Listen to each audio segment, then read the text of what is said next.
Bismillahirrahmanirrahiim. Soo dhawaada asxaabta meel kasta aad joogtaan. Halkan waxaan maanta in yar oo aan uga hadli doonaa sida Alibaba waa taqaanaan waa website caalami ah oo suuq ah oo dhammaan supplierska adduunka ay alaabtooda soo geliyaan. Marka waxaan idin tusi doonaa wax yar oo kooban walow aan rabo inaan fiidiyo badan oo ilaa basic ilaa advanced ah inaan ka sameeyo.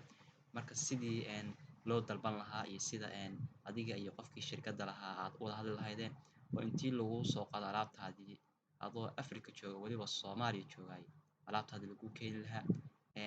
Anigu ma sameeyay arrintaas waxa fiidiyowga kaga bogan doontaan. Haddii aan tago qaybta messageska waxaan arki doonaa dadkii aan wada hadalnay supplierskii baynu wada arki doonaa. Sida halkan kaga muuqata waa inta dad oo la negotiate gareeyay oo aan la heshiinayay oo aan rabay inaan alaab ka gato. Hadduu Ilaahay kuu roon yahay waxaa arkaysaa halkan dad badan inay ku jiraan oo aan alaaba aan rabay inaan ka gato. Hadda sida arkaysaan waxaa ii suurta gashay intaan alaab anoo Soomaaliya jooga oo boosas joogay intaan alaab dalbado oo China ka dalbado inaan keensado. Marka siday igu suurta gashay gadaal baan ka ogaan doonaa. Sida halkan u jeedaan gabadha sawirka u saaran yahay oo la dhaho Rice Wangi haddaan ku dhufto wixiina dhex maray halkaas baa ka arki doontaan.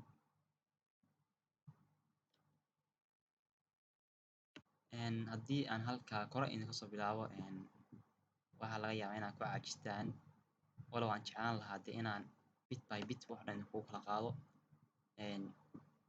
Waxaa arkaysaan horta waxa aan dalbaday waxay ahaayeen saacadahaasi halkan kaga muuqda. Haddaan idiin furo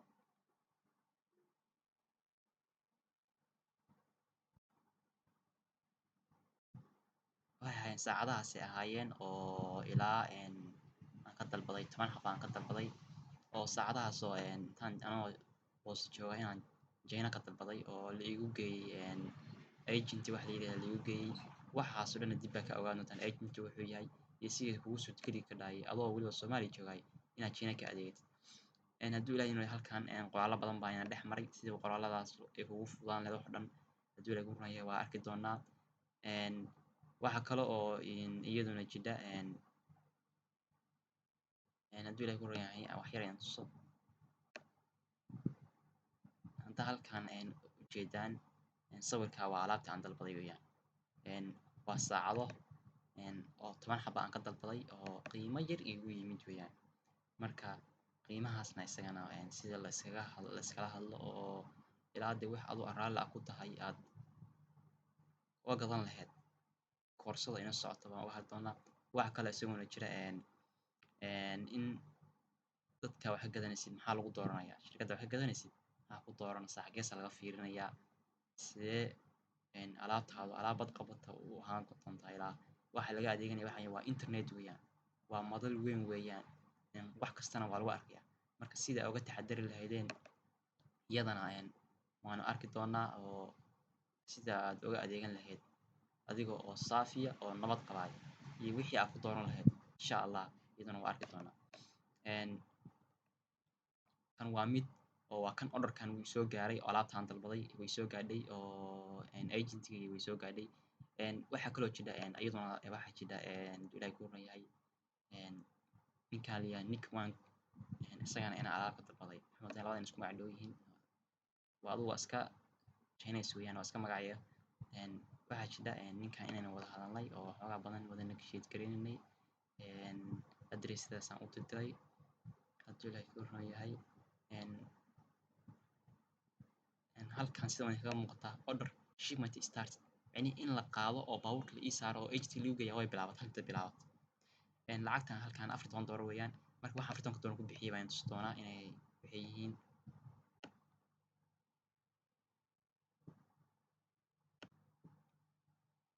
Wax qiimo yar $50 baad ku adeeganaysaa Soomaaliya wax kugu imaanaysa haddii ugu badan $20 $70 wax dhan kugu imaanaysaa.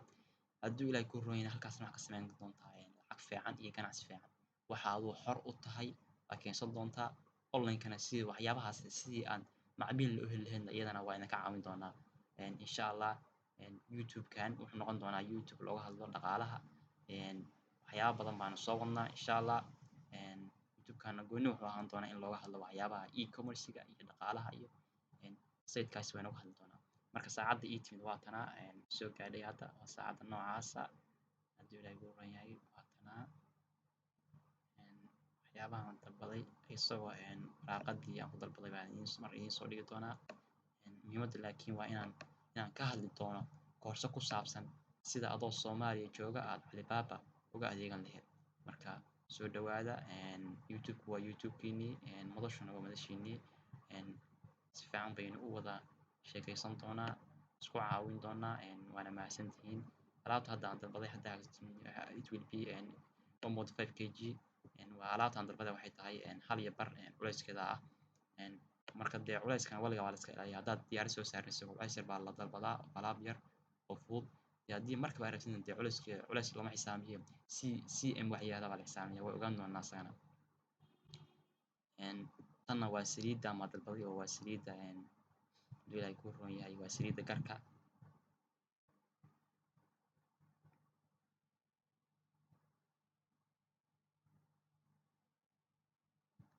Kana waxa weeyaan waa saliidda garka weeyaan insha Allah iyadana waxaan filayaa marka ii timaadana inaan fiidiyodeeda la soo waagi doono. waa saliidda arkaysaan baa ii timid saliiddaas bed oil serum baa la yihahdaa qiimahaas 1.29 ama 1.39 qiimahaas meesha ugu qoran wala qiimo yar baanu ka siiyey intaa ka sii yar 10 xabana waa kasoo qaatay sida qiimahaas la iskaga jebiyana isagana oo loola heshiiyana isagana waa ogaan doonaa. Halkan waxaa ujeedaan oo dhan waxaan wadadaan waxay iga sugayaan order aan u diray bay rabaan in looga soo jawaabo. Hadda qofkaan arkaysa oo kale orderkii waa dhan wuu sameeyey laakiin waana ku qancay weli heshiis baa igala socda oo waxaan leeyahay intaasu in aan ku qancay ma ahan meesha aan geenayana waa Africa oo Soomaaliya aan geenaya marka intaasoo dhan qiimo ah kuma qaadan karo. Marka luqad adagna uma baahna inaa English badan taqaanayd uma baahna. Halkan hadda orderka iga sugaya waa maxay waa $41 iyo 0.8 inaan lacag inaan bixiyo oo maxay yihiin waxyaabaha 41.8 ka ah 41.8 ka waxyaabaha maxay yihiin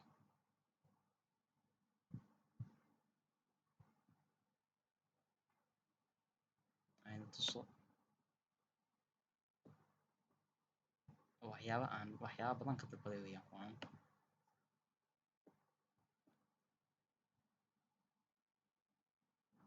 waa dharkaas idin muuqda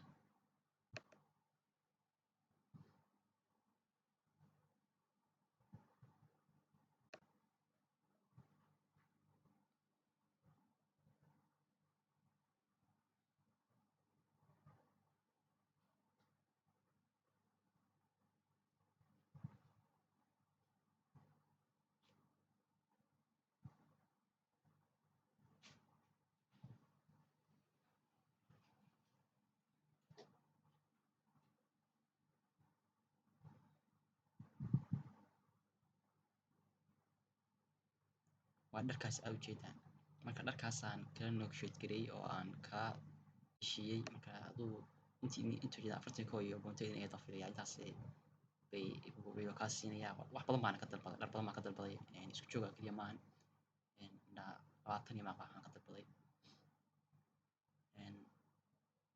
dharka midabkooda xitaa waa sheeganaysaa hadduu ilaahay kuu ron yahay waa waxyaabaha ku fiican yahay ka mid yartaa sheeganaysaa hadda saacadihi aan u adirsaday oo kale waxaan idhi 5 nooc iga soo dhig 5 nooc iga soo dhig marka midba nooc baa laga soo dhigay